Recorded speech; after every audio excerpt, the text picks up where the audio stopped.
Hello friend, केम छो बधा मित्रों ने गुड मॉर्निंग। तो अमे आई गया था कमे नरेश भाई अमारा 6:45 हरा।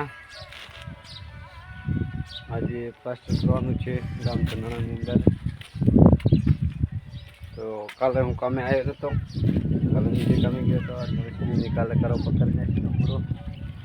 आज तो आ भागनुं काम करवानुं छे होज सुधी तो थई जाशे। होज सुधी मावजी भाई अमारे चा लईने आवी गया छे तो चा पीने काम करी नाखा चालू।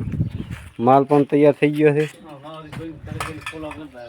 अने मावजी भाई ने पण फॉलो करता रहो। खेतर में काम करवानी मजा, ठंडी ठंडी हवा आवे छे। एक बाजू रायडा वटा हेरा, एक बाजू मरसा वेणा हेरा। एंजू कई मारे मरसा वेणा हेरा। माळियाम छे એટલે શાકભાજી ચારે કોરા ઊભી છે। આલે એમ નથી વગર પૈસે। आ बाजू खजूरी ऊभी है, आ बाजू आंबली ऊभी है। कातरा आया है पण बपोरे तमने बतावता तो अमार मित्रों मैं बपोर होती अर्धो करो पटाई नाख्यो तो अने अर्धो बाकी रह्यो तो बपोर पछी लई लीधो छे काम। नरेश भाई ने मम्मी बने मावजी भाई अमारे माल बनावी रह्या छे। हेलो मित्रों, अमारे 4 वाग्यानुं काम पूरुं करी नाख्युं छे बधुं, आखी आखी दीवाल। 4 वागे सुधी तो 2 कारीगरे पूरुं करी नाख्युं।